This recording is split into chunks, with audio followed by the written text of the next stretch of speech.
النهاردة بنتكلم عن أكتر منطقة أثارت الرعب والخيال في القرن العشرين. مكان كل ما طيارة أو سفينة تعدي منه بتختفي كأنها ما كانتش موجودة من الأساس. في ناس قالت إن هما كائنات فضائية، وناس تانية قالت سحر، وناس قالوا مؤامرة دولية. لكن محدش قال لحد دلوقتي إن هو متأكد إن اللي بيحصل هناك 100%. شد الحزام واستعدوا، لأن الرحلة دي مش عادية، رحلة في قلب لغز حير العلماء والبحارة وحتى الخيال نفسه. أهلا بكم في لغز برمودا، اللغز الأزرق الكبير.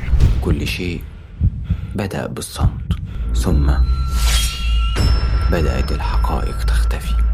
ديستوبيا ليست مكانا، إنها نحن ديستوبيا.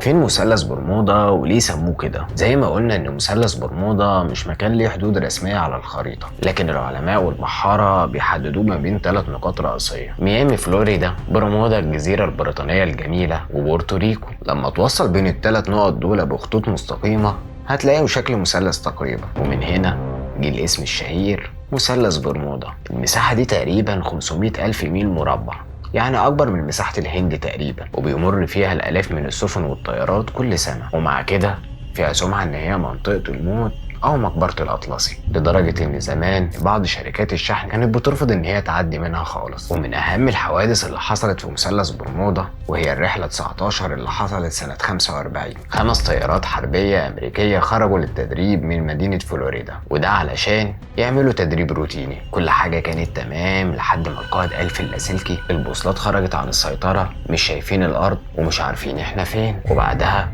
الإشارة اتقطعت تماما، وبعتوا طيارة إنقاذ فيها حوالي 13 شخص. بس المفاجأة إن الطيارة اختفت هي كمان، والنتيجة إن 6 طيارات و27 شخص اختفوا بدون أي أثر وبدون أي حطام ولا حتى رسالة استغاثة واحدة. وسنة 1918 كان في سفينة من واحدة من أكبر السفن الأمريكية وقتها، كانت شايلة أكتر من 200 شخص، وكانت شايلة كده شوية مواد خام، وكانت آخر إشارة ليها إن هي قربت من منطقة برمودا. وبعد كده ولا إشارة ولا أثر، كأن البحر ابتلعها. كل ده بقى خلى مثلث برمودا ياخد لقب أكثر منطقة غموض في الأرض. والنظريات الغريبة اللي اتقالت إن الناس حاولت تفسر اللي بيحصل ده بطرق مش عادية خالص. في ناس قالت إن في قاعدة فضائية تحت البحر بتخطف السفن دي عشان تدرس البشر، وفي ناس تانية قالت إن في ثقب زمني بيبلع كل اللي بيعدي منه وبيختفي في عالم موازي أو بعد تاني. وفي أسطورة كمان بتقول إن مدينة أطلانتس موجودة تحت المثلث، وإن طاقتها المتقدمة بتأثر على الأجهزة المغناطيسية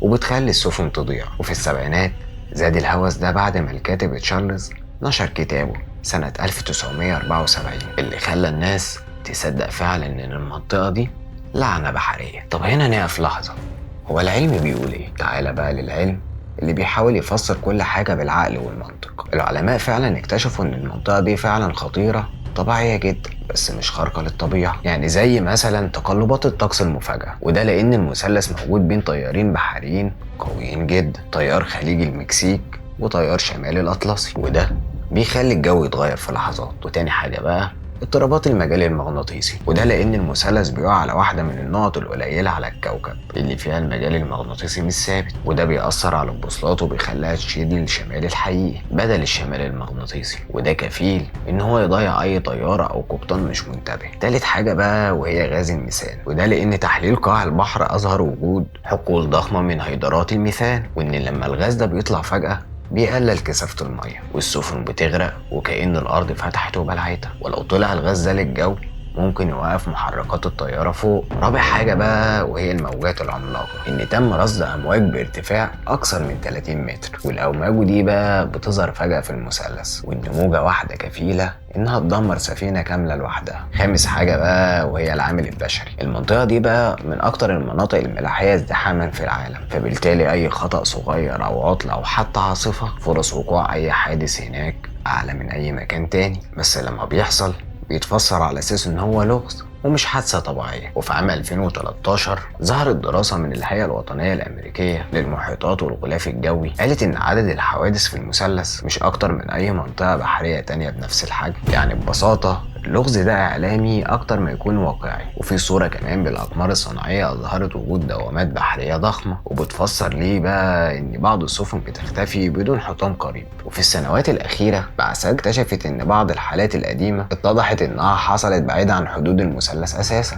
بس الصحف طبعا والكتب ربطوها بيها عشان تكون أكثر تشويقا. يبقى السؤال الأخير بقى، هل فعلا مثلث برمودا لغز خارق للطبيعة ولا مجرد ظاهرة طبيعية ضخمتها القصص والأفلام؟ الحقيقة إن لحد النهاردة مفيش أي دليل علمي واحد بيأكد وجود أي حاجة خارقة هناك، لكن برغم كده إن المثلث ده بيخلي الناس بتحلم وتتخيل وتخاف. الغموض جزء طبيعي من طبيعتنا كبشر، ويمكن عشان كده بنحب القصص دي، وده علشان لسه بتفكرنا إن في حاجة لسه ما اكتشفناهاش. ومن ديستوبيا بنختم رحلتنا النهاردة، لكن البحر لسه مليان اسرار. انت بقى انزل في الكومنتات وقول لنا انت شايف مثلث برمودا ده فعلا لغز ولا خرافات. وما تنساش تعمل لنا لايك وشير وتعمل كمان سبسكرايب للقناة. سلام.